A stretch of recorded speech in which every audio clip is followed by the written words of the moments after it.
पूंजी से घड़ा बनता नहीं है,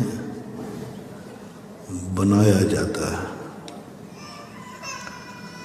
सोने से मुकुट बनता नहीं है, बनाया जाता है। इसी प्रकार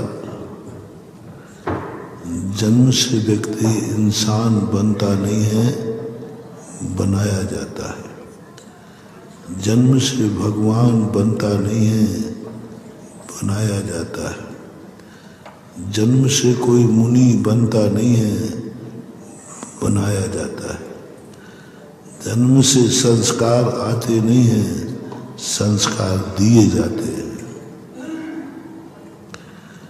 कुछ चीजें ऐसी हैं जो हमें जन्म से मिलती हैं। जन्म से जो चीजें मिलती हैं वे हमारे अतीत के किए हुए कर्मों का फल होते हैं। जो भी मिला, द्रव्य, क्षेत्र, काल, भाव जो भी मिले हैं वो तुम्हारे अतीत के निर्णायक हैं। अतीत का निर्णय समझना चाहिए कि तुम्हें क्या मिला। यदि तुम अच्छे देश में अपने जने हो, जरूर तुम अच्छे आदमी रहे हो। अच्छे कुल में जन्म लिया है, जरूर तुमने कभी कुल को पवित्र किया होगा। अच्छे माँ बाप मिले हैं तो जरूर तुमने कोई माँ बाप को रिस्पेक्ट किया होगा, उनकी आज्ञा मानी होगी। अच्छा धर्म मिला है तो जरूर तुमने कभी इस धर्म के प्रति बहुमान किया होगा। अच्छे गुरु मिले तो समझ लेना चाहिए आपने कभी अच्छी गुरु भक्ति की होगी। तो जो कुछ भी तुम्हारे पास है वो तुम्हारे अतीत के कर्मों की कहानी को कहता है। जो कुछ भी तुम्हारे पास, इसमें वर्तमान की कोई कमाई नहीं है, आज की कोई कमाई नहीं है। लेकिन अतीत की लिखी हुई पूंजी से ही यदि व्यक्ति जिंदगी चलाना चाहे तो जिंदगी चलेगी नहीं। अतीत बहुत छोटा होता है। अतीत में व्यक्ति बहुत कम, जिंदगी में लोग खाते पीते ज़्यादा हैं कि खाने पीने के बाद बचता है वे अमीर लोग ज़्यादा हैं। अमीर किसे कहते हैं?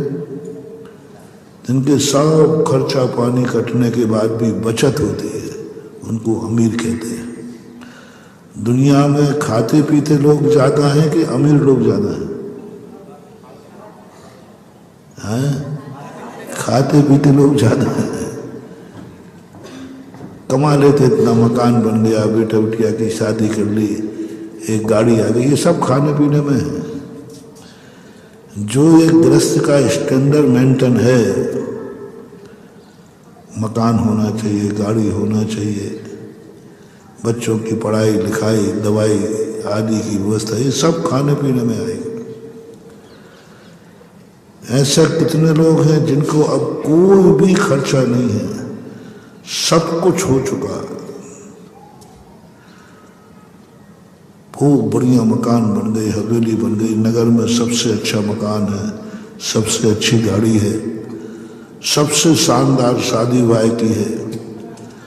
उसके बावजूद भी पैसा बच रहा है, समय बच रहा है, इज्जत बच रही है, जो कुछ भी है बच रहा है, बच रहा है बस, और कुछ नहीं। बहुत नगण्य संज्ञा है। 90% लोगों के पास समय नहीं रहता,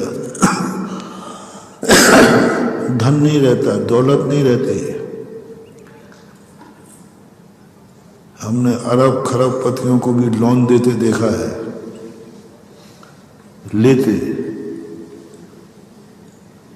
वो भी जो धंधा करना चाहते वो भी गवर्नमेंट से लोन लेते।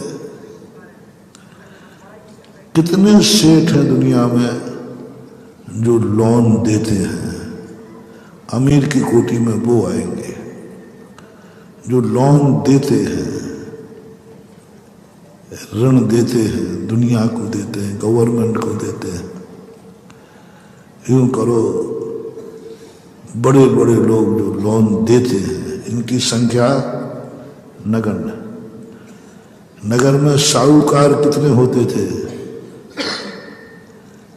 जो ब्याज पे पैसा देते हैं, हालांकि वो धंधे ही कहलाएगा, लेकिन फिर भी साहूकार ज्यादा हैं या ऋण लेने वाले ज्यादा हैं?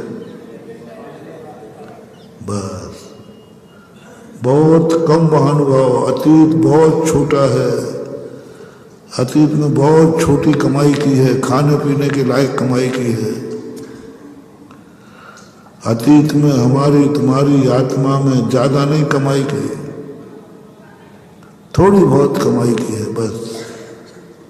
और वो बचत खाते में थोड़ी बहुत बड़ी थी,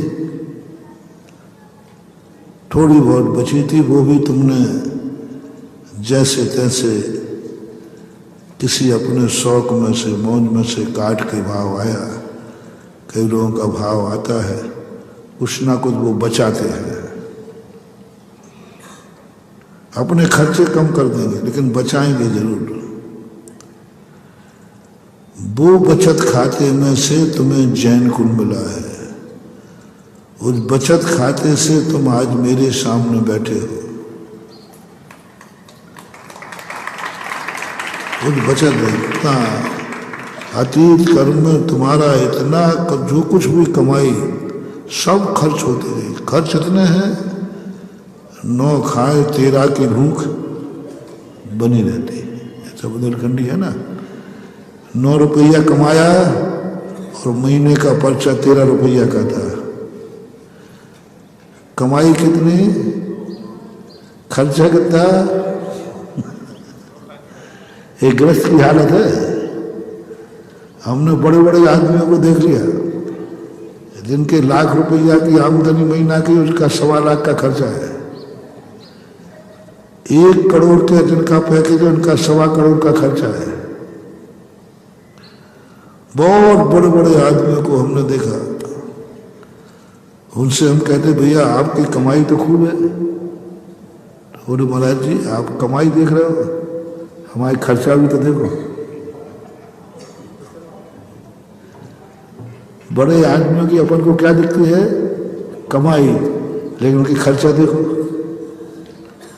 4 नौकर लगे हैं, गाड़ी घोड़ा है, कितना कमाई, खर्चा कितना।